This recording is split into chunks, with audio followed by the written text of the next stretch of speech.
മുൻപിൽ വച്ച് തന്നെ ഞാൻ ഇയാളെ വിധിക്കുന്നു. എന്റെ നിഗമനത്തിൽ വധശിക്ഷയ്ക്ക് അർഹമായ യാതൊരു കുറ്റവും ഇവനിലില്ല. ഹെരോദേസിന്റെ അടുക്കൽ നിങ്ങൾ തന്നെ ഇവനെ കൊണ്ടുപോയതാണല്ലോ. അവനും കുറ്റമൊന്നും കാണാത്തതിനാൽ ഇവനെ തിരിച്ചയച്ചിരിക്കുകയാണ്. ആയതിനാൽ നിങ്ങൾക്ക് വേണ്ടി ചമ്മട്ടി കൊണ്ടടുപ്പിച്ച് ഇവനെ വിട്ടയക്കുവാനാണ് ഞാൻ നിശ്ചയിച്ചിരിക്കുന്നത്. അവനെ ക്രൂശിക്കുക, അവൻ ജീവിക്കാൻ അർഹനല്ല.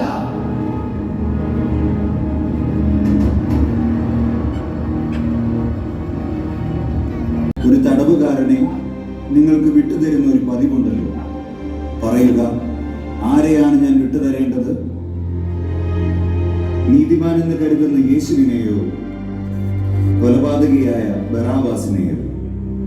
ബറാബാസിനെ മതി, യേശുവിനെ വേണ്ട. അവൻ മരിക്കട്ടെ. അവനെ ക്രൂശിക്കുക, അവനെ ക്രൂശിക്കുക, അവനെ ക്രൂശിക്കുക. നീ എവിടെ നിന്നാണ്? നോക്കൂ, ഞാൻ അധികം നൽകപ്പെടാത്തതായ ഒരു അധികാരവും അങ്ങേക്കില്ല. അതുകൊണ്ട് എന്നെ അങ്ങേക്ക് ഏൽപ്പിച്ചു തന്നവന്റെ പാപം അങ്ങയുടേതിനേക്കാൾ ഗൗരവമുള്ളതാണ്.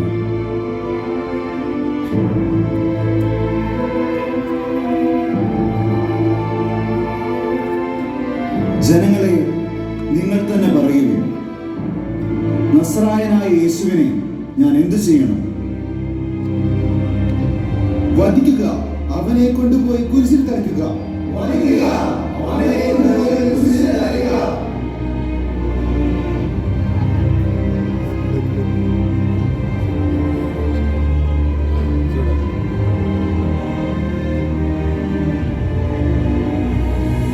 ഈ നീതിമാന്റെ രക്തത്തിൽ എനിക്ക് പങ്കില്ല. ബറാബാസിനെ ഇതാ നിങ്ങൾക്ക് ഞാൻ വിട്ടുതരും.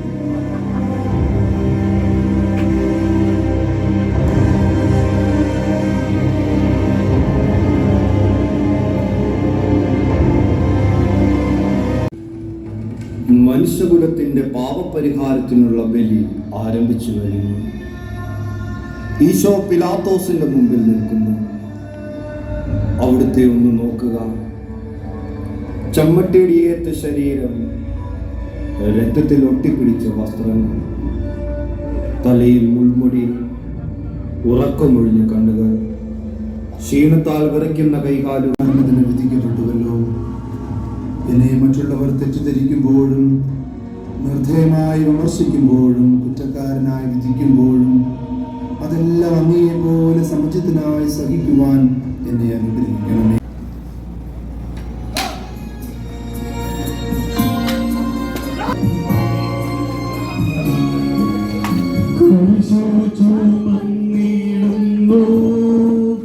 ലോകത്തിൻ വിലകൾ ചുവന്നീടുന്നു.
ചുമന്നു നീങ്ങും നാഥനെ ശിവയോത്തോട് ചേരുന്നു. സുരലോകനാഥാനെ കുരിശൊന്നു താങ്ങുവാൻ കരുണേവരങ്ങൾ നിരന്തരം.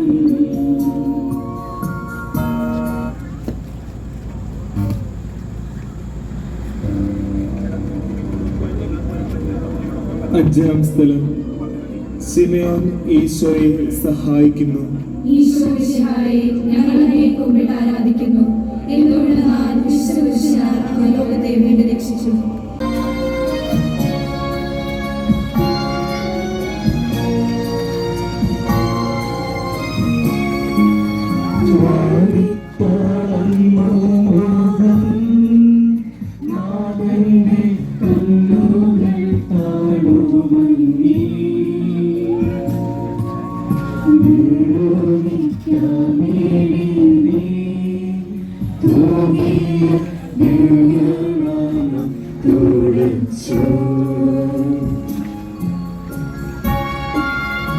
ക്രൂശിതനായ കർത്താവിന്റെ തിരുമുഖങ്ങൾ ഞങ്ങളുടെ ഹൃദയത്തിൽ പതിപ്പിച്ചുറപ്പിക്കണമേ.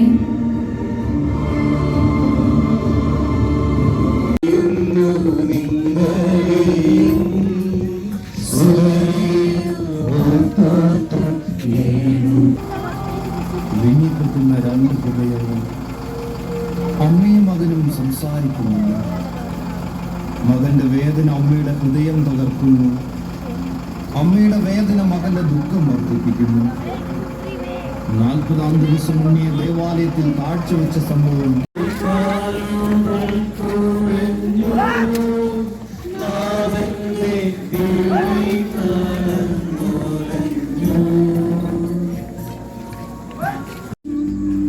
ഓർസലേമിന്റെ തെരുവുകൾ ശബ്ദായമാനമായി. പതിവില്ലാത്ത ബഹളം കേട്ട് സ്ത്രീജനങ്ങൾ വഴിയിലേക്ക് വരുന്നു. അവർക്ക് സുപരിചിതനായ ഈശോ കൊലക്കളത്തിലേക്ക് നയിക്കപ്പെടുന്നു. അവിടുത്തെ പേരിൽ അവർക്ക് അനുകമ്പ തോന്നി. ഓശാന ഞായറാഴ്ചത്തെ ഘോഷയാത്ര അവിടെ ഓർമ്മയിൽ വന്നു. സൈറ്റിംഗ് കൊമ്പുകളും ജൈവിലികളും. അവർ കണ്ണുനീർ വാർത്തു കരഞ്ഞു. അവരുടെ സഹതാപ പ്രകടനം അവിടുത്തെ ആശ്വസിപ്പിച്ചു. അവിടുന്ന് അവരോട് പറഞ്ഞു, നിങ്ങളെയും നിങ്ങളുടെ കുഞ്ഞുങ്ങളെയും ഓർത്ത് കരയുവിൻ. ഏതാനും വർഷങ്ങൾക്കുള്ളിൽ ഓർസലേം ആക്രമിക്കപ്പെടും. അവരും അവരുടെ നിരന്തരം.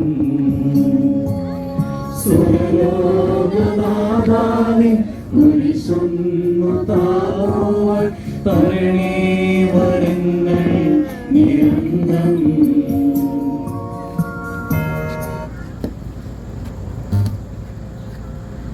സൂര്യനെ പോലെ മിന്നി ഇന്നാമുഖത്തിന്റെ ലാവണ്യമൊന്നാകെ മങ്ങി ദുഃഖത്തിൽ മുങ്ങി.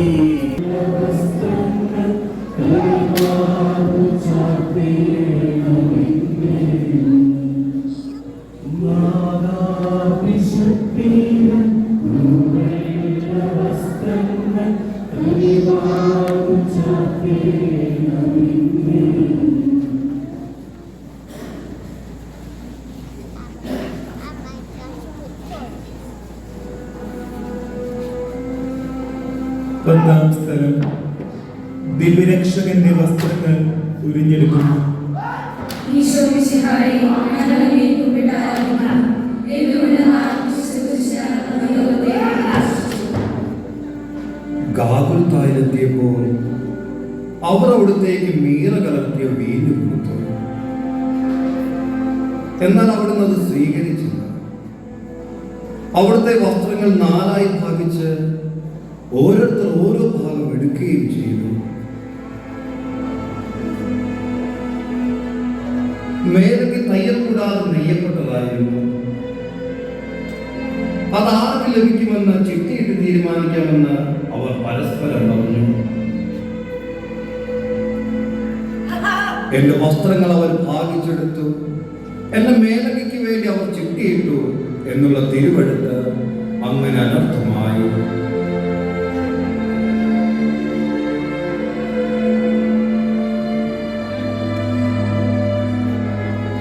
രക്തത്തിൽ ഒട്ടിപ്പിടിച്ചിരുന്ന വസ്ത്രങ്ങൾ ഉരിഞ്ഞെടുക്കപ്പെട്ടപ്പോൾ ദുസ്സഹമായ വേദന അനുഭവിച്ച മിശിഹായെ പാപം എന്തെന്നാൽ ആ ശബ്ദം വലിയ ദിവസമായിരുന്നു.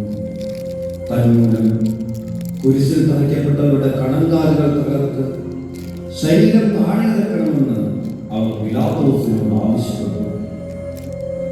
ആകയാൽ പടയാളികൾ വന്ന് മിശിഹായുടെ കൂടെ കുരിശിൽ തറയ്ക്കപ്പെട്ടിരുന്ന രണ്ടുപേരുടെയും കണങ്കാലുകൾ തകർത്തു.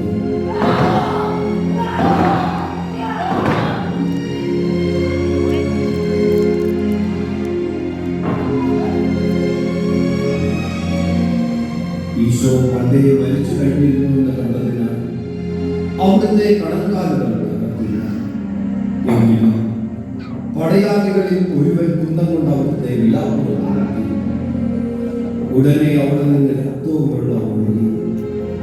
അനന്തരം മിശിഹായുടെ മൃതദേഹം കുരിശിൽ നിന്നിറക്കി അവർ മാതാവിന്റെ മടിയിൽ കിടത്തി.